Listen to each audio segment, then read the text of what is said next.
on raconte beaucoup d'histoires sur les pilotes. Certains seraient devenus capitaines de vaisseaux fantômes. D'autres, quant à eux, se sont illustrés lors de grandes batailles aux commandes de leur Vanship. Mais connaissez-vous l'histoire de ces deux orphelins au destin plus qu'extraordinaire? Non?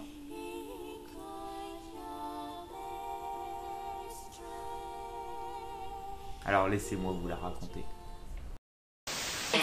Became known as the ultimate fighting machine. I bring you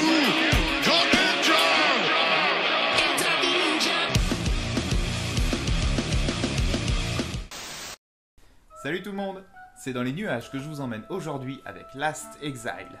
Il s'agit d'une série de 26 épisodes réalisée en 2003 par Koichi Shigeru. Elle a été créée pour fêter les 10 ans du studio d'animation Gonzo, à qui l'on doit des œuvres comme Gatekeeper, Chrono Crusade ou encore la série trash Afro Samurai. Dans cet univers proche du nôtre, la conquête des territoires se déroule dans les cieux. Les armées d'Anatoré et de Dithis s'y affrontent. Ce monde peut se diviser en 3 parties. Le sol, où se trouvent les habitations, les cieux, où les vaisseaux naviguent et s'y affrontent, et au-dessus de ça, le grand courant. Presque comme une dimension à part, ce couloir aérien où il circule des vents à plus de 150 km/h influe sur le climat de la planète. Rares sont les pilotes qui osent s'y aventurer. Les affrontements de ces deux armées sont supervisés par une instance supérieure, la Guilde. Ce sont eux qui autorisent les combats et les arbitres.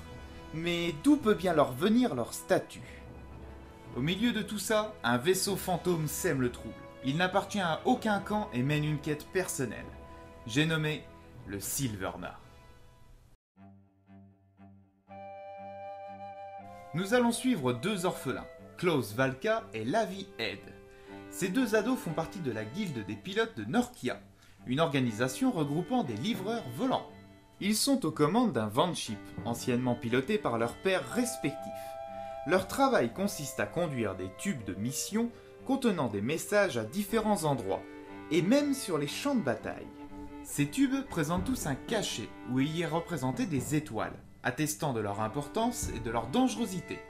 Ils peuvent aller de 1 à 10 étoiles. Et quand commence leur aventure, me direz-vous? Eh bien, elle débute avec la rencontre d'un autre pilote qui leur confie une mission 5 étoiles, et une petite fille qui aurait un lien avec l'Exile, un mythe de ce monde. Ils devront conduire la petite Alvis à Alex Rowe, le commandant du mystérieux Silverna. Mais la guilde va tenter de leur barrer la route.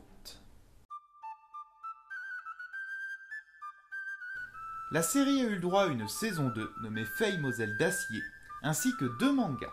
Le premier, Fame, paru en parallèle de l'anime, et un second nommé Les Voyages du Sablier, histoire se déroulant entre la saison 1 et la saison 2. Fans de steampunk et d'aventure, cette série est pour vous. Des combats aériens époustouflants vous attendent, ainsi qu'une intrigue prenante et beaucoup plus poussée qu'on ne pourrait l'imaginer. Et une VF très correcte. C'est la fin de ce nouveau Ninjanima. Comme d'habitude, les réseaux sociaux pour me suivre, l'abonnement à la chaîne si c'est pas encore fait, et surtout le partage à bloc.